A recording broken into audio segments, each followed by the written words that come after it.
Hello, my loves.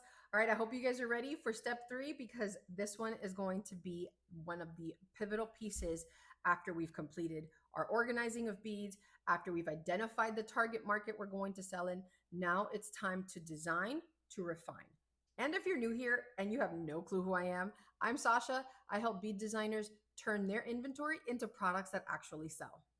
The biggest takeaway I want you to understand, step 3 is not launching a collection. You're going to build one intentional prototype for the market that you chose. Now we're going to pick the right product format, okay? I want you guys to keep that in mind, format, right? What does that mean? That means the right type of product for the market that you chose. If it's a pet target market, you're going to do really well if you sell keychains versus pens, right? Because those can be attached to leashes and little bags and little items and things that people take with them, like their keychains. Those are the biggest outperformers in that market. I want you to always ask yourself when you are designing and when you're looking to create a product, what would your buyer want? Not what you want, right? Not what you want to build. A lot of times we forget that a big reason why we got the supply that we got is because we were like, oh my God, that looks so cute. That looks so cute because we wanted it. But we never focused on what our buyer would want. All right, this next part's gonna be a little harder only because we have to shift our mindset from, oh my God, I already know I'm gonna build a collection and I'm gonna do. That's not what this step is about. This step is about focus, right? We're going to narrow things down. We're gonna focus on what that prototype is going to be, but that prototype has to be focused on a particular piece, not a collection. So for example, if you ended up going into the pet market, I don't want you to create a pet collection, right?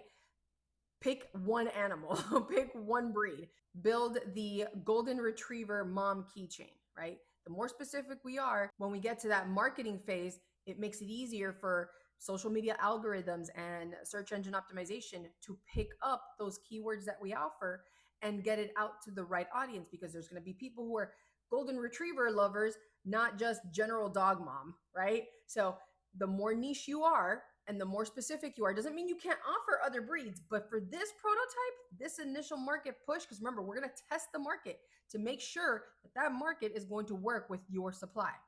So we're going to test it by being specific on this prototype. And remember, I want you to use what you have.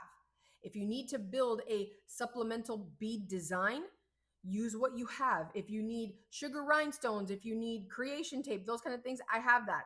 Not a problem. Just go on the link in my bio and I have that information.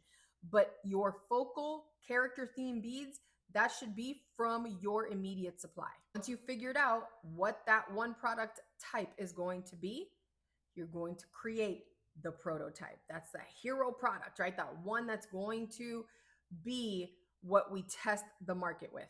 Design your prototype, keeping the buyer in mind, not you, right? You did buy those items, but your buyer is the one that needs to want to take that home. So I want you to design it with them in mind. Keep refining it, keep updating it, do whatever you want until you feel like, oh my God, this is the product. This is exactly what brings all this value. It's unique. It's got everything that they're going to want in this product. This is the prototype.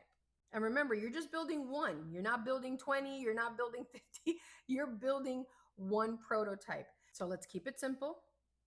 One target market, one product format, one prototype. Now, when you're done, go ahead and hit that comment button and type the word build. I want you to tell me two things.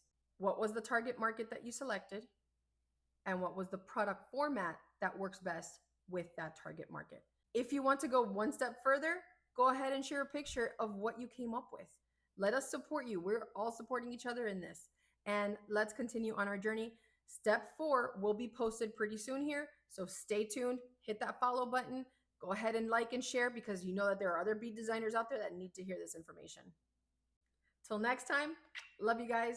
Keep going. You're doing it.